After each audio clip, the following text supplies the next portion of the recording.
Hello friends, स्वागत है आपका मेरे यूट्यूब चैनल पर। आज के इस वीडियो में हम अध्ययन करने वाले हैं अर्धवार्षिक परीक्षा 2022-23 की दृष्टि से जो महत्वपूर्ण क्वेश्चन होने वाले हैं, जिसका कंप्लीट सॉल्यूशन आज के इस वीडियो में करेंगे। कक्षा 7 है, विषय हिंदी होने वाला है और पूर्णांक के 30 अंक का। चलिए शुरू करते हैं। पहला प्रश्न है, हर तरह की सुख सुविधाएँ पाकर भी पक्षी पिंजरे में बंद क्यों नहीं रहना चाहते? तो आंसर लिखेंगे, हर तरह की सुख सुविधाएं पाकर भी पक्षी पिंजरे में इसलिए बंद नहीं रहना चाहते क्योंकि उन्हें बंधन में रहना पसंद नहीं। वे अपनी इच्छा के अनुसार खुले आसमान में ऊंची उड़ान भरना, बहता हुआ जल पीना और निबोरिया करना चाहते हैं। चलते हैं अगले प्रश्न की तरफ। दादी माँ के स्वभाव का कौन सा पक्ष आपको सबसे अच्छा लगा और क्यों? तो आंसर लिखेंगे, दादी माँ के स्वभाव में मुझे उनके द्वारा दूसरों की सहायता करना सबसे अच्छा लगता है। समय असमय पर वे ज़रूरतमंदों की पैसों से सहायता करती हैं।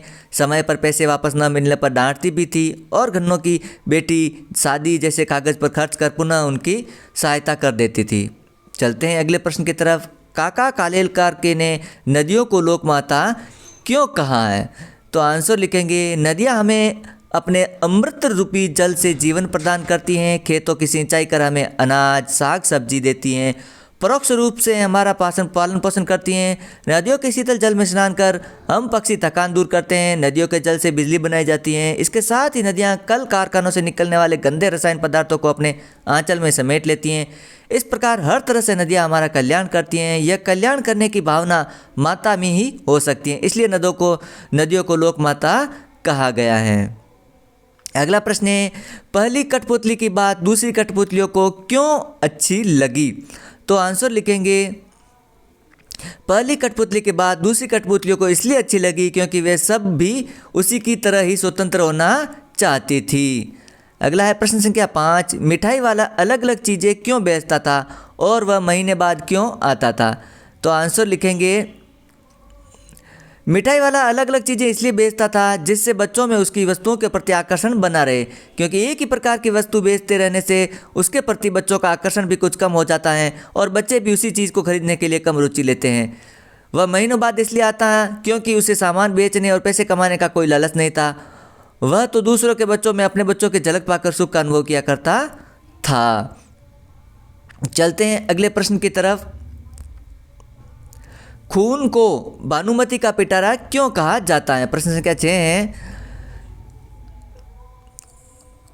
खून को भानुमति का पिटारा इसलिए कहा जाता है कि जिस प्रकार पिटारे में अनेक प्रकार की वस्तुएं रखी हुई होती हैं, ठीक उसी प्रकार खून में भी लाखों की संख्या में लाल कण, सफ़ेद कण, प्लाज्मा और प्लेटलेट कण समाये हुए होते हैं। चलते हैं अगले प्रश्न की तरफ। पेड़ और खंभे में दोस्ती कैसे हुई? तो आंसर लिखेंगे, पेड़ और खंभे में ऐसे दोस्ती हुई, एक बार खंभा पेड़ पर गिर गया था, उससे पेड़ को काफ़ी चोट लगी तथा घाव भी लगे। इसके बाद दोनों में बातें हुई, फिर दोनों में दोस्ती हो गई। चलते हैं अगले प्रश्न की तरफ। किन बातों से ज्ञात होता है कि माधवदास का जीवन संपन्नता से भरा था और किन बातों से ज्ञात होता है कि वह सुखी नहीं था? तो प्रश्न संख्या 8 का उत्तर होगा, माधवदास की संगमरमर की बड़ी कोठी, उसमें भरा खूब सोना चांदी, रहीसी ठाट बाट, महल में अनेक दास दासियाँ, इस तरह माधवदास का जीवन संपन्नता से भरा था। इसके साथ ही उसका यह सोचना कि सब कुछ होते हुए भी उसके जीवन में खालीपन है, पूरी कोठी में उसके अकेला रहना, चिड़िया को अपने बगीचे में रहते हुए भी मजबूर करना जिससे वह उस सुंदर चिड़िया की बच्ची को बार बार देख सके, उसका सहारा पाकर अपना अकेलापन काट सके। इन सब बातों से पता चलता है कि उसके पास सब कुछ होते हुए भी वह मन से बहुत दुखी था। चलते हैं अगले प्रश्न की तरफ।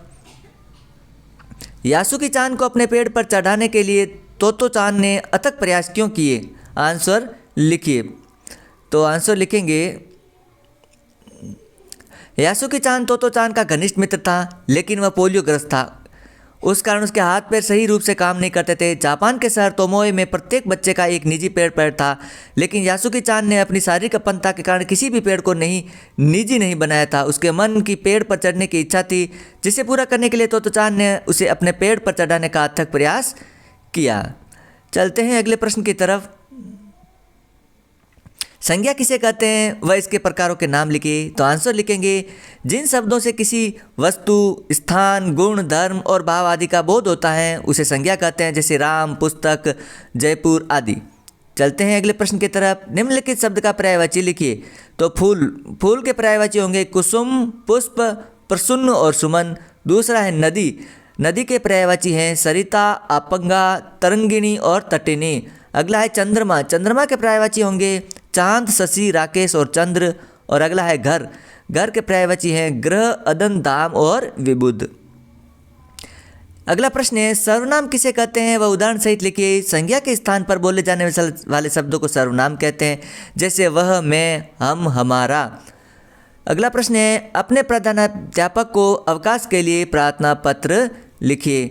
तो अपने प्रधानाध्यापक को अवकाश के लिए प्रार्थना पत्र इस प्रकार लिखेंगे। सबसे पहले सेवा में लिखेंगे, फिर स्कूल का नाम लिखेंगे, जिससे लिखा है सेवा में श्रीमान प्रधानाध्यापक महोदय, स्कूल का नाम, फिर महोदय। सादर निवेदन है कि मेरे बड़े भाई का विवाह दिनांक इतनी तारीख को होने वाला है, मैं इस विवाह में सम्मिलित होना चाहता हूं, अतः प्रार्थना है कि आप मुझे दिनांक 15 से तारीख तक अवकाश दिलाने की कृपा करें, आपका बड़ा कृतज्ञ होऊंगा।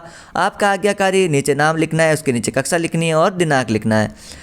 इस प्रकार हमने मॉडल पेपर को कंप्लीट सॉल्यूशन कर दिया है। आपको वीडियो अच्छा लगे तो लाइक और शेयर कीजिएगा। चैनल पर पहली बार तो चैनल को जरूर सब्सक्राइब करें। हमारे चैनल पर मॉडल पेपर के कंप्लीट सॉल्यूशन चढ़ाए जाते हैं, इसलिए चैनल को जरूर सब्सक्राइब करें। मिलते हैं अगले वीडियो में। Thank you.